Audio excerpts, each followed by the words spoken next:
Hey guys, my name is Moon and welcome back for more Umineko When They Cry, episode 4. So last time we continued the discussion between Kyrie, Kraus, and the other adults, right? But it was pretty much, I guess, one-sided, I suppose, or at least it looks that way.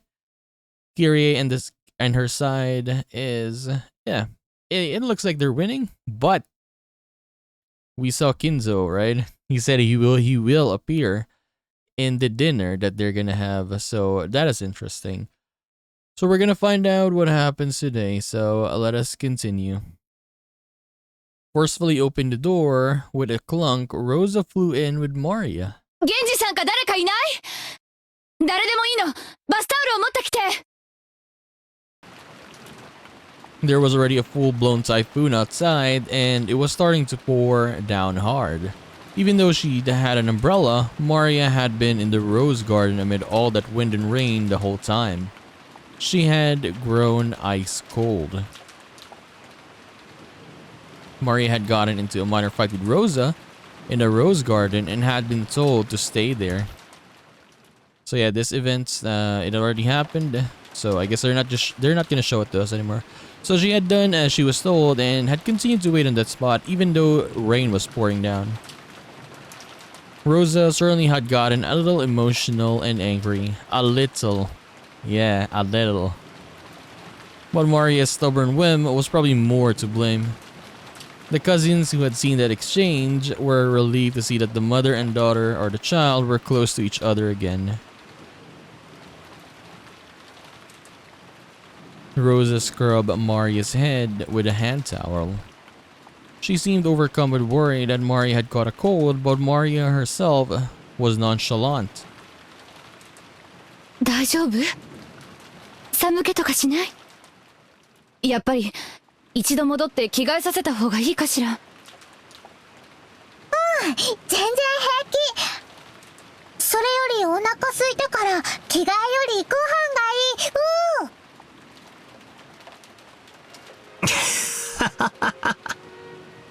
大丈夫そうだぜ、ローザおばさん。こんだけ元気ならきっと大丈夫だよ。傘があって本当に良かったよ。ひょっとしたらずぶ濡れかもしれないと思ってたからね。傘を持ってたのは不幸中の幸いだったよ。でもよマリア、いくら傘があってもこんな大雨になったらちゃんと雨宿りしなきゃダメだぜ。女の子は体を冷やしちゃ絶対にいけない。いいのよジェシカちゃん。ママがそこにずっといなさいと言ったのが悪いの。本当にごめんね。マリアいい子。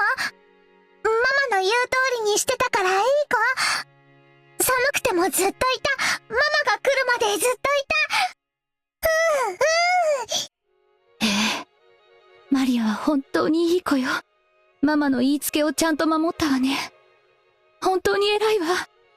でも次からはママの言いつけであっても、あんな大雨になったらちゃんと雨宿りをするのよ。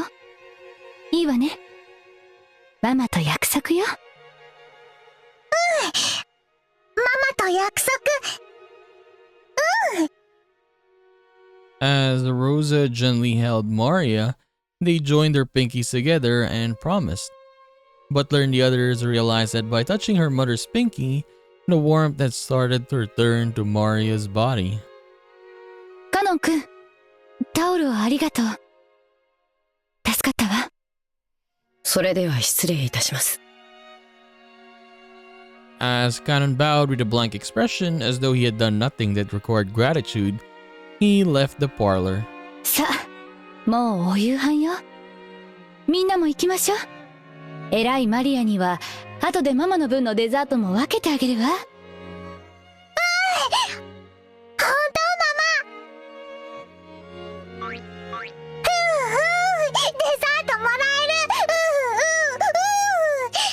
ママ大好き。ママ大好き。こらマリア、はしゃがないの。ママもマリアが大好きよ。マリア大好き。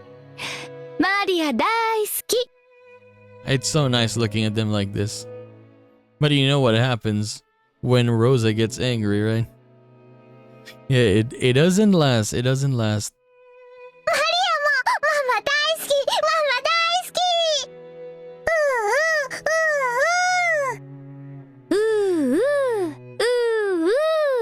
きAnd she's even saying it. Like, wasn't she angry whenever Maria would make this sound? Rosa and Maria looked really close. Even the cousins who watched started to feel a long-forgotten warmth fill up their chests. このくらいの年頃が親と一番仲がいいのかもしれねえな。うちはそうでもなかったぜ。母さんとかいっつも勉強勉強とうるさかったな。子供を愛していればこそだよ。親の愛は優しさや甘やかしだけじゃないんだよ。僕の母さんも厳しかったけど、僕を大事に思ってくれたからこそだって今ならわかるよ。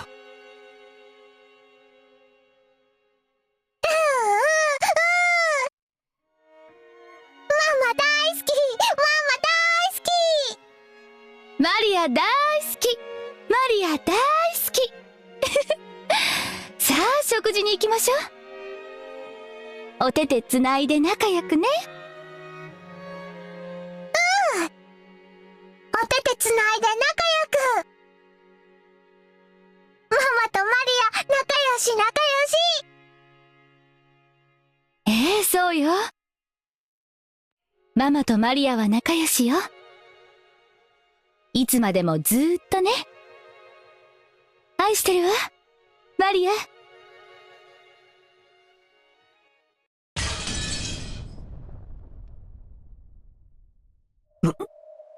なんだよ突然。 Yeah, what happened? どうした？ The sudden sound had come from the teacup Gretel had been holding, which had fallen and smashed. ごめんなさい。ぼんやりしてたわ。落としちゃってごめんなさい。The cup on the floor had smashed to pieces. Would it really have made such a sound and smashed to pieces just by being dropped from that height? Even someone as thick-headed as Butler could realize that she was in a bad mood over something. But he couldn't understand why she had suddenly grown so displeased. When she made to bend over and pick up the fragments of the cup, Ronove appeared out of nowhere and stopped her. お怪我をなさいますよ。お片付けは私どもにお任せを。紅茶のおかわりをお持ちしましょうか。いらないわ。どうも悪魔の紅茶は口に合わないみたい。ほう。ロノウェの紅茶でも口に合わぬものがおったとは。そなたの肥えた舌には敬意を表するぞ。退屈してきたんで、ちょっと席を外すわ。退屈？おいおい、いよいよこれからだろうが。多分この時点でマリアはまた傘と手紙をベアトリーチから受け取ってるって言い出すんだぜ。ここからが重要だってのに。失礼するわ。ごめんなさいね。後片付けをお願い。お任せを。Leave it to me. But yeah, honestly, it feels like not funny, but whenever like Butler says this, right? Like, see, bored.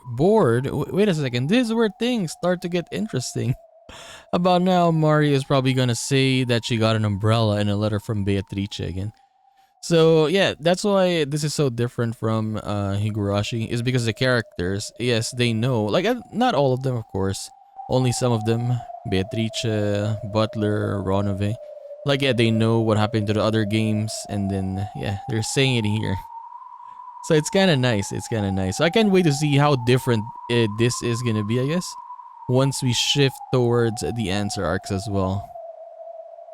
Like how, right? How? Like this is game number 4. Game number 5? What's gonna happen there? We'll see. Without saying anything else, Gretel disappeared of her own accord.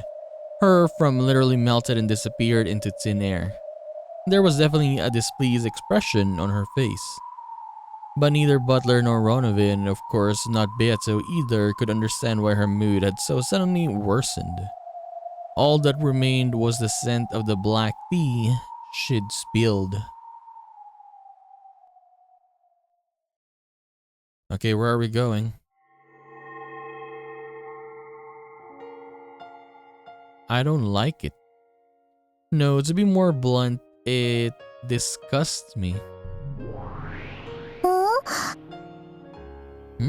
She's here. Okay. なんでエンジはイラついてるの？ I'll say, so this is the Maria Angie has been talking to. Like, in the earlier episodes, the parts, right? The one she's been talking to with the diary, I guess. なんでって決まってるでしょ。おお、マリアにはわからないよ。Even Maria One-chan with that blank expression on her face irritated me. As I held my palms up in the empty air, from out of nowhere, a single book landed on them. It was Maria One-chan's diary. Even though I didn't turn the pages were flipped through despite there being no wind. And the door to Maria One-chan's world opened. どうしてエンジはマリアが幸せじゃないと思うの？客観的に判断してよ。客観的にエンジの主観でだね。真実は私にとってのものとマリアお姉ちゃんにとってのものとでは異なると言いたいの？真実は観測者によって形を変えるよ。そして未来の観測者が常にその形状を上書きする。エンジェはマリアの幸せをどうしたいの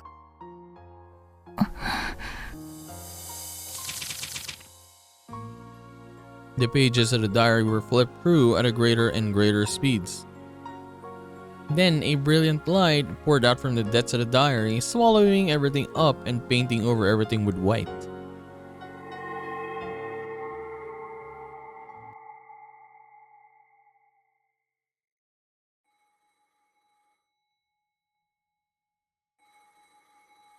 Okay, we hear a ring. ごめんね、マリア。 We're back here again. Sadness. ママね、緊急に片付けなきゃならない仕事が山積みで、ちょっと会社に缶詰にならなきゃならないの。多分、あさっての深夜まで家に帰れないわ。おお。じゃあ、日曜日の一緒に映画を見に行く約束は？映画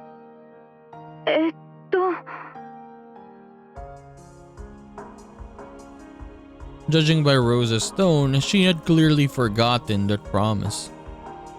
But Maria's response to that was an apology for asking. I'm sorry.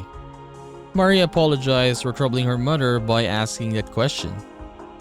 マリア、お留守番してる。 Dude, like, come on, like, Rosa? She's always saying that, yeah, I need to take care, something at the company. But yeah, we know that she's not doing that. We know, come on. ちゃんとお行儀よく待ってる。毎日お風呂に入って新しい肌着にするよ。お金の場所もわかってる。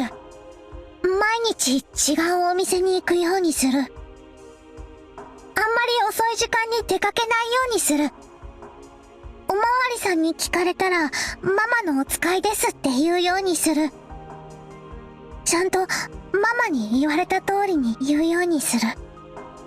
Like, imagine this, right? Letting your kid go out deep at night to buy food because yeah, you're doing, I don't want to say it, but yeah. そうね。ちゃんといい子にしてるのよ。そしたらお土産を買ってきてあげるわ。いい？夜は9時までに寝るのよ。ママが帰ってこないなんて先生にも大人にも言っちゃダメよ。いいわね。うん。だからママ、お仕事頑張ってね。頑張ってお仕事を終わらせて、少しでも早く帰ってきてね。マリア、もう夜中に泣いて、近所の人に迷惑なんかかけたりしないから。I won't cry all night and annoy the neighbors anymore. That is so sad. だから、早く帰ってきてね。Like, she's much more mature than Rosa, honestly. じゃ、忙しいので切るわよ。いい子にして待ってるのよ。余計なことはしちゃダメよ。じゃあね。With a tone of finality in her voice, Rosa hung up the phone without waiting for Maria's answer. Maria politely set down the receiver and returned to the sofa. There sat the stuffed animal Sakutaro, with whom she'd been watching TV until a second ago. Sakutaro was holding the remote control to the TV. The TV had been turned off because of the phone call. He looked like he was telling her to push the switch because he wanted to watch TV again quickly. サク太郎、テレビ見たい？うりゅ？マリアはもう見たくないの？芸人チーム全問正解したら逆転かもしれない。うりゅ！もうテレビいいや。Basically it broke her mood. Again, Mama was busy with her work and didn't come home. Mama works so much overtime that she doesn't come home until late because she has dates. Yes, she has. Or something. She always comes home after drinking a lot of alcohol even though she's not good at drinking. And a pale face, she'll go straight into the shower and then go to bed. And because she has overtime even on the weekends or something, she says that she has to spend the night there and almost never comes home. We know where she spends her time. Recently, she started saying something about how she's got a big job she's working on, so this is sort of thing happens a lot. The pictures I did my best during drawing time were laughed at by everyone. But even so, I wanted to show them just to Mama, and once again she won't be able to look at them for me. And I could talk about the time everyone pushed the job of cleaning up onto me, but I did my best by myself and was praised by the teacher. Or the time I went shopping and the man at the shop said I'm always such a good kid and gave me a free canned coffee. And then there was a time I wanted to encourage Mama because she worked so hard on her job and hid a card for her under her pillow. 他にもいっぱいお話ししたかった。Did she ever find that card? Probably not. ママはお仕事をいっぱい頑張ってくれてるんだよ。毎日のご飯のために一生懸命働いてくれてるんだよ。お仕事。やだ、ママ。お仕事なんかやめちゃえ。お仕事は大人の大切な仕事なんだよ。マリアにご飯を食べさせて、お洋服を買って、学校の給食費を払って、サマーキャンプの積立金を払って、それはみんなママが働いてお金を稼いでくれるからなんだよ。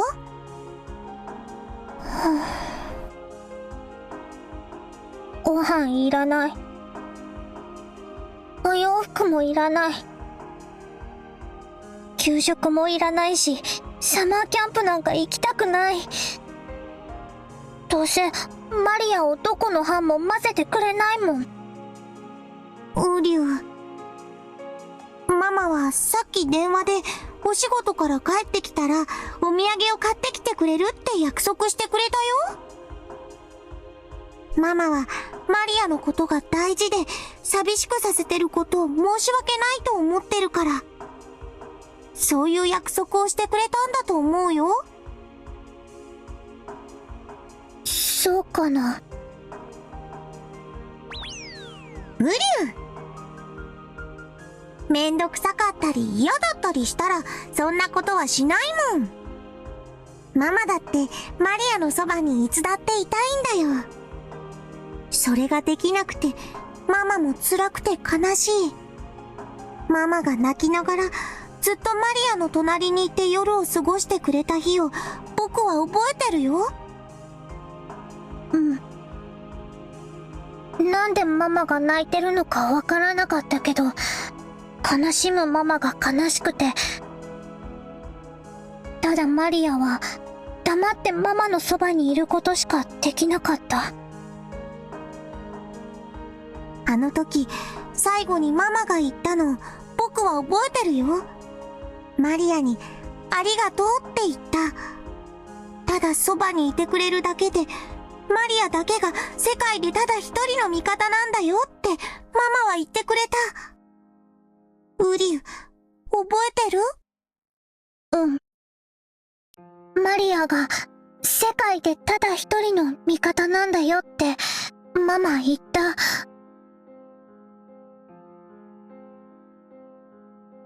Sakataro set the control on the table, crawled up onto the sofa, sat on my lap and spoke to me, glazing or gazing into my eyes. ママもきっとマリアと同じなんだよ。ママの描いたデザインだけがクライアントに笑われて、ママの会社だけが他の会社から面倒な仕事を押し付けられて、ママは社長だから自分一人で片付けなくちゃならなくて、ママの会社だけがいつも他の会社の仕事に混ぜてもらえない。ママの味方はマリアだけなんだよ。そのマリアがママにお仕事なんかやめちゃえなんて言ったら、ママの味方は世界中のどこにいるの？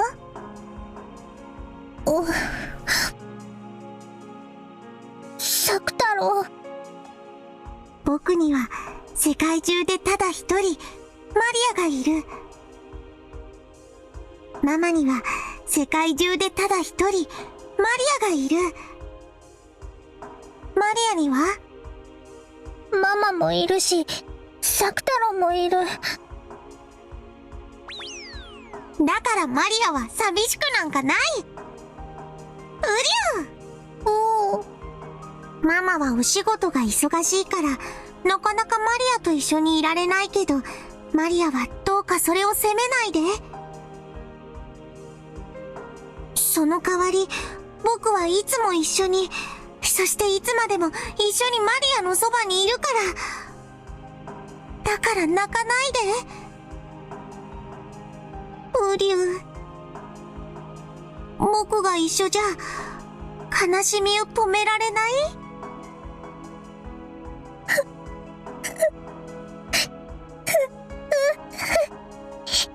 サク太郎。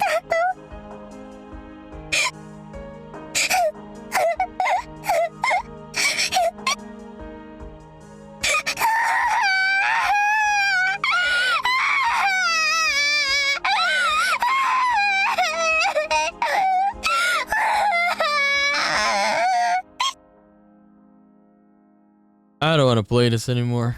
No, I mean, what I mean is I don't want to see these scenes anymore. Yeah, it's just sad, man. Like, yeah, we have mystery and stuff, like the characters dying and getting killed and all that stuff. But this scenes in particular with Maria is just, yeah, straight to the point. Sad. Just sad. From the corner of Maria's heart, which she had been doing her best to seal up, drops of sadness finally dripped down. Even though weekends when Mama didn't come home wearing that rare thing, it wasn't as though that night was particularly painful or sad compared to other nights. And yet, Maria's tears poured down. ウリュウ。マリア泣かないで。僕がずっと一緒にいるから。マリアが泣いても僕は泣かない。僕はライオンの子だから寂しくても泣かないよ。僕だって泣きたいけど、僕は泣かないんだもん。どうしてザク太郎は泣かないの？こんなに寂しくて涙がこらえられなくても泣かないの？ウリュウ。だって僕が泣いたら誰がマリアを慰めるの？だから僕は泣かないよ。だってマリアに元気を出してもらいたいから。元気を出したらママは帰ってくるの？ママが帰ってきた時、元気なマリアで迎えてあげたら、ママはきっと喜ぶと思うな。ウリュウ。ママは喜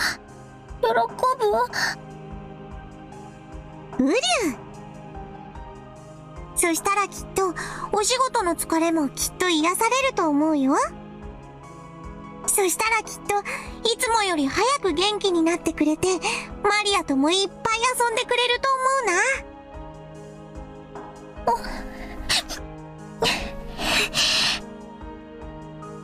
マリアがママの待ってるお家へ帰ってきた時、ママが上機嫌で台所にいたらすごく幸せな気持ちになるでしょ？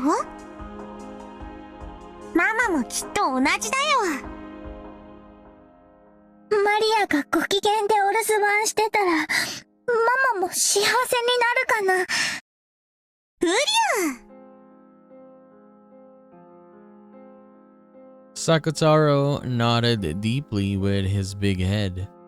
The tears couldn't keep falling from Maria's eyes. If she greeted Mama with a tear-stained face, Mama would probably get sad too.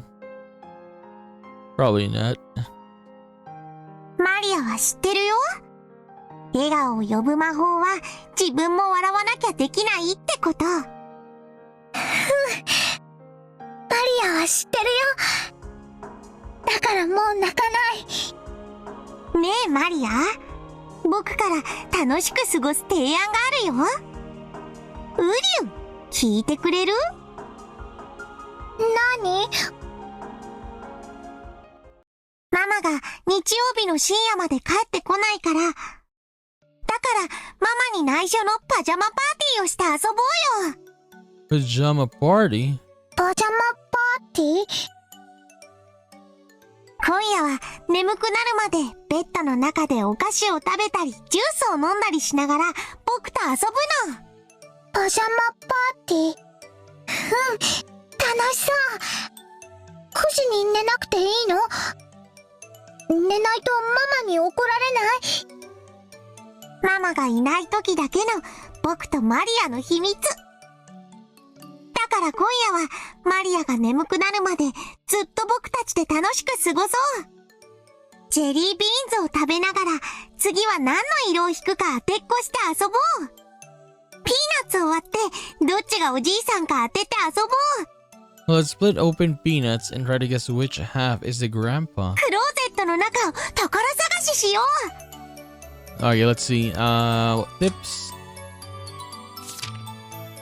Peanuts. When peanuts that have been removed from their shells are cracked in half, one half has a nub on the end with small leaves protruding from it. In Japan, young children are sometimes told that this half with this nub is the grandpa because these leaves look like a mustache. The other half obviously would be the grandma. Okay. 他にもオレンジジュースとメロンジュースを合わせたらどんな味になるかな。おー、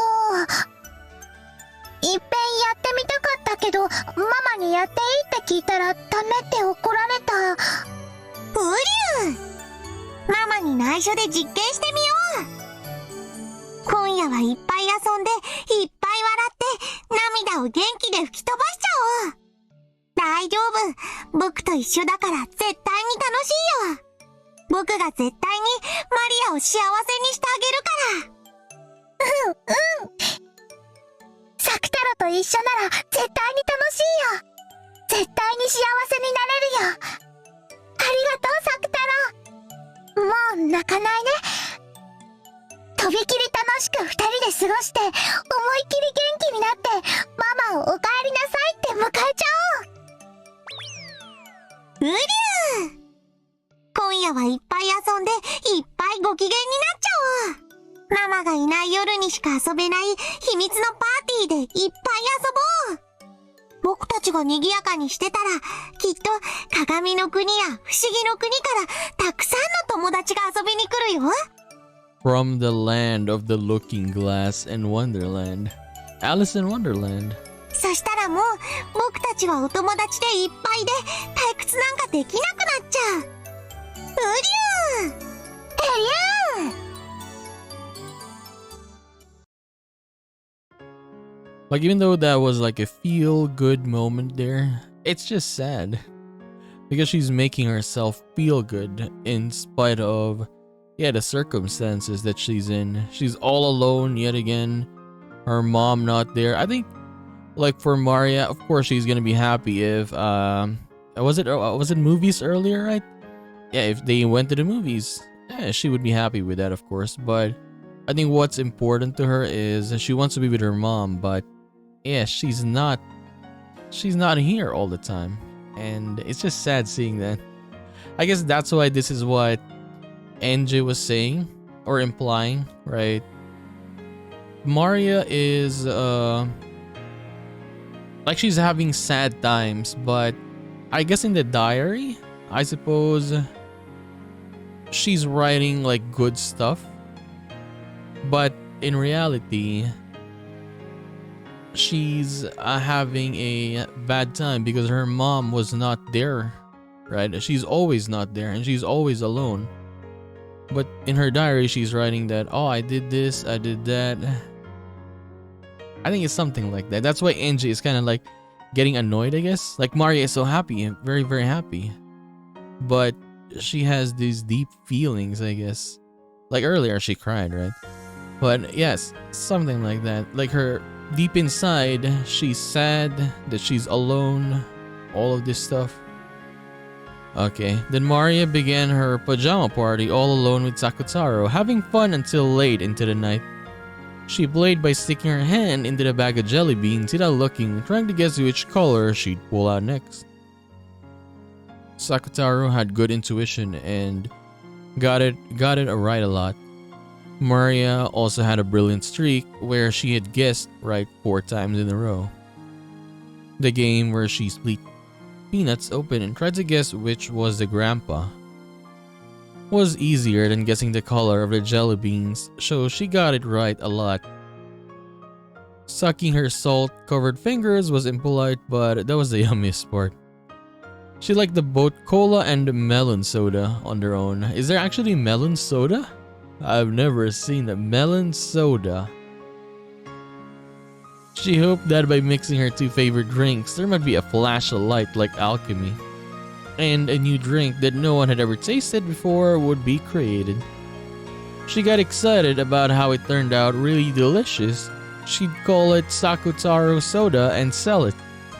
But unexpectedly, it had a weird taste that she hadn't hoped for. And the color was somewhat dull and thick. Maybe I shouldn't have surprised that black and green tea mixed together would make this. Too bad I imagined that it'd become a sparkling pineapple color. But it was an awesome, incredible, fun night. If it's this fun here, maybe Mama will feel like coming home and drop by out of the blue.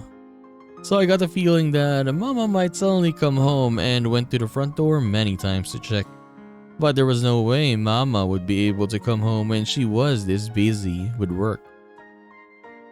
But rather than feeling loneliness, it felt just a little disappointing that Mama couldn't join on this fun late night party.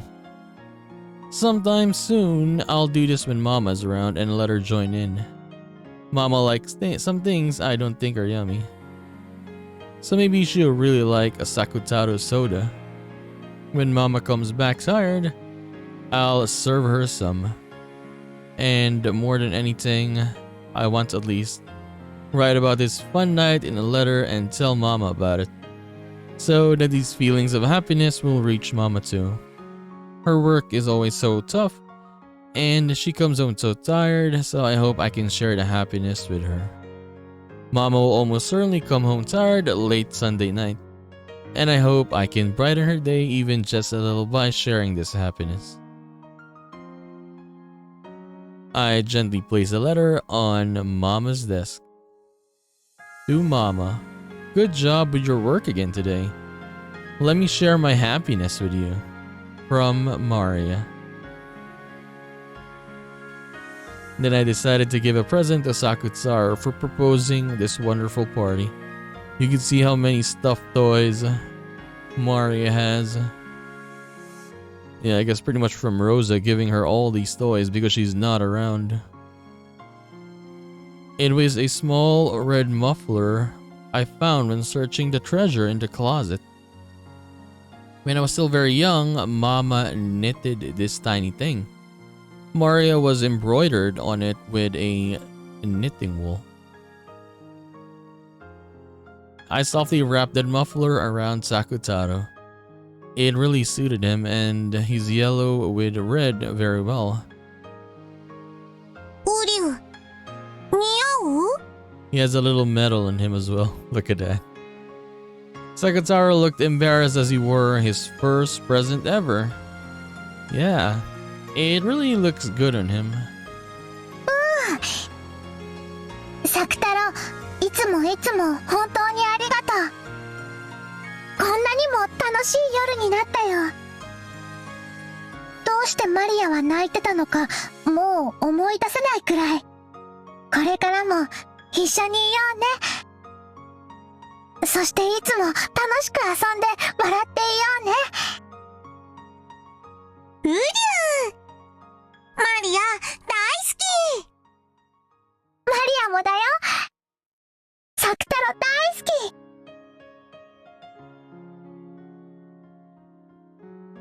After playing so wildly, Maria's room was a mess.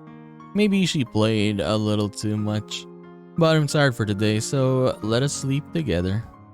And tomorrow we'll clean up together and welcome Mama with a clean room. Alright, Sakutaro? ね。マリアは、マリアとサクタロはこんなにも幸せだよ。これがマリアお姉ちゃんの幸せなの？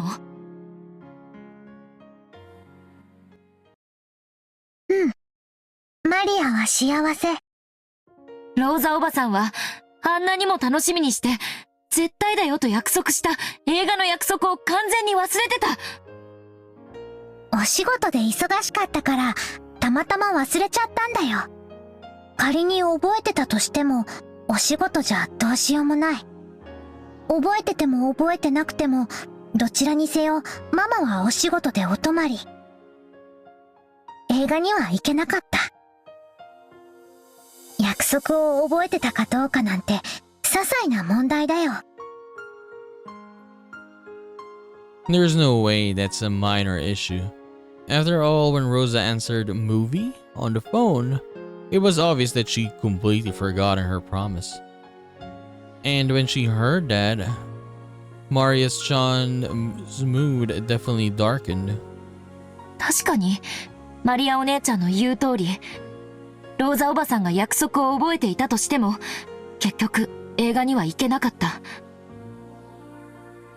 でもそれでもお母さんとのささやかな休日を過ごす約束を一方的に忘れられていたなんて悲しい。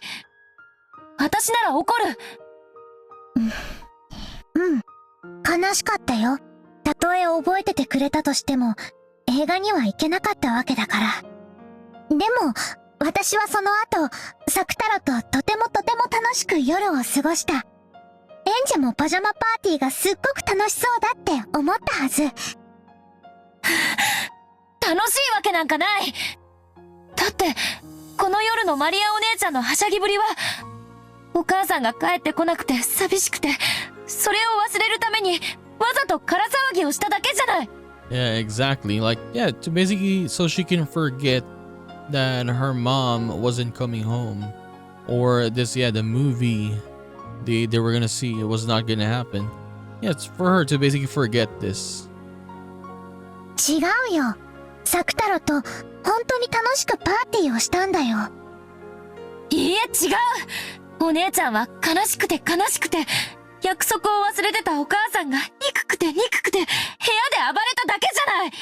I mean, you could really see two sides of this, right? Like for NJ here saying this, like Maria is only doing this because, yeah, she's looking for something else to do, to forget what happened, right?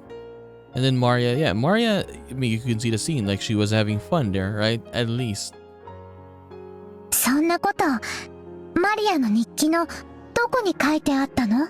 Like, I don't know the exact words to say. Yeah, there's like a term or whatever. This, I can't, I don't know what the word is. 書いてはいない。でも、この一行飛ばしで書いてある行間から、お姉ちゃんの気持ちがわかるの。お姉ちゃんは、この夜を楽しくなんか過ごさなかった。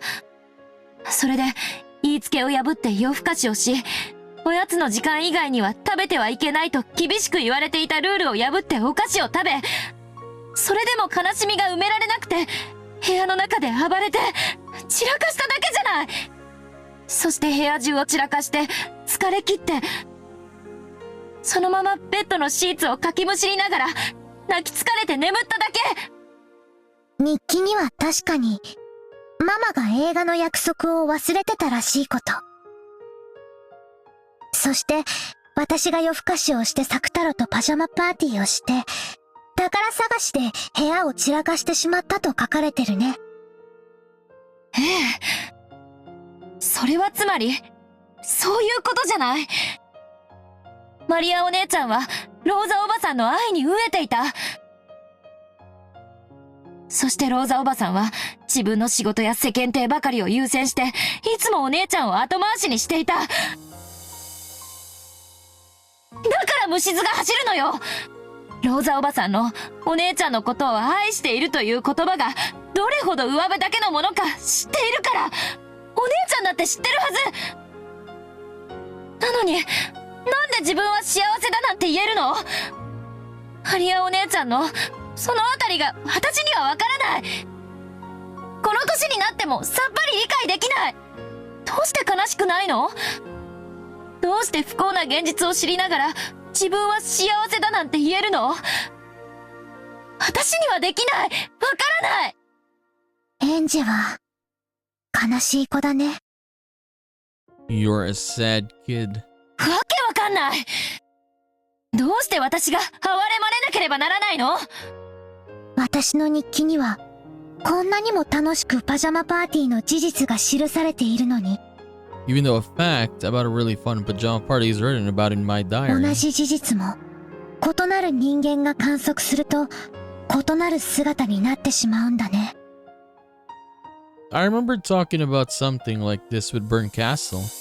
Truth is unfixed and it changes form every time it's witnessed. I guess, yeah. Like when you see something, people could describe it differently every time, right? By the way, it's perceived, in other words, depending on the person who perceived it, a single truth becomes a different truth. And the truth of the past are painted over by the truths of the future. マリアはこの日記でこの夜の出来事をとても楽しかったと記した。マリアお姉ちゃんはこの夜の出来事をとても幸せだったと記述した。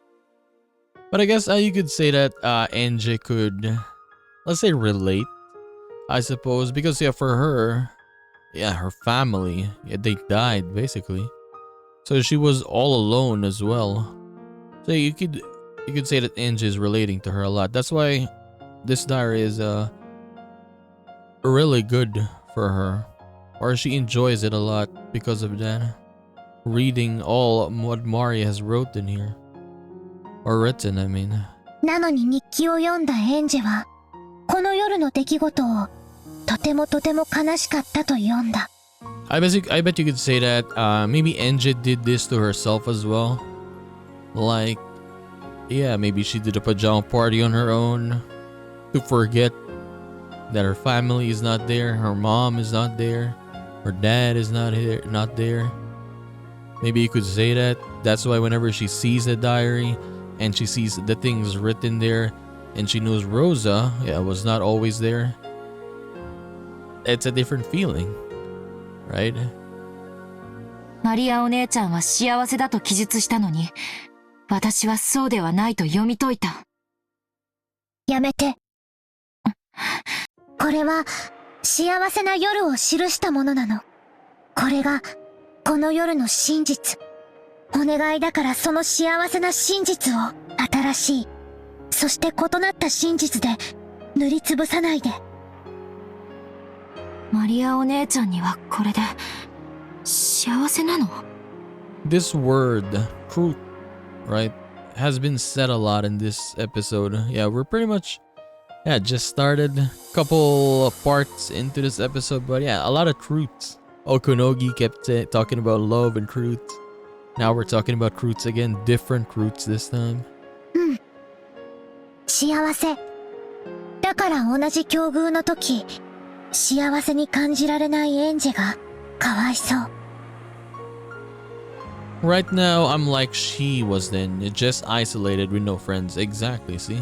And then, we could see, I remember, we could see whenever NJ is in school, right? She doesn't have friends as well. Like, the people are actually, like, kind of bullying her, right?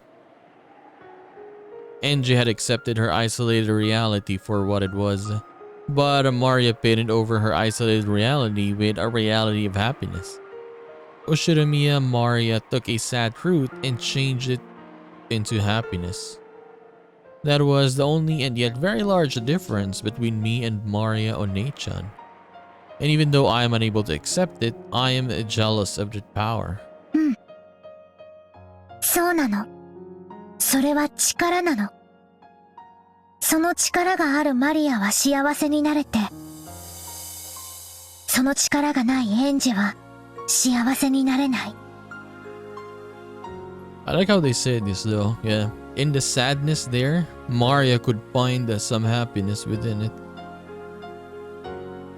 その力は何なの？マリアもその力を何と呼ぶかわからなかった。この時点ではね。やがてその正体を教えてもらうの。後に話すよ。後のページで。The next page. そして日曜日の深夜、ママは約束通りお土産を持って帰ってきた。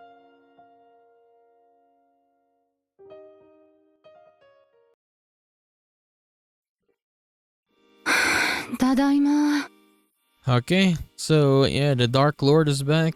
We'll take a break here and I'm not looking forward to scenes like this. I don't want to, let's go back to the different scenes. I don't like seeing Maria's scenes, like over her being sad and all. It's just, I don't like watching stuff like this. Like, it's okay for me to just watch her being creepy like in the first episode, right? But like showing the sad, I mean, this is not, of course, this is not real, but it's just sad. I don't want to watch. Hopefully it's not that long next time, right? We'll see. But I want this to be, like, to get past this, I mean, and just go to the other stories. Like, just, it's very, very, very sad, man. Like, I don't know. But anyways, we are gonna continue this and do more of Umineko When They Cry, episode 4, in the next one. So, I'll just see you then, guys. Bye-bye.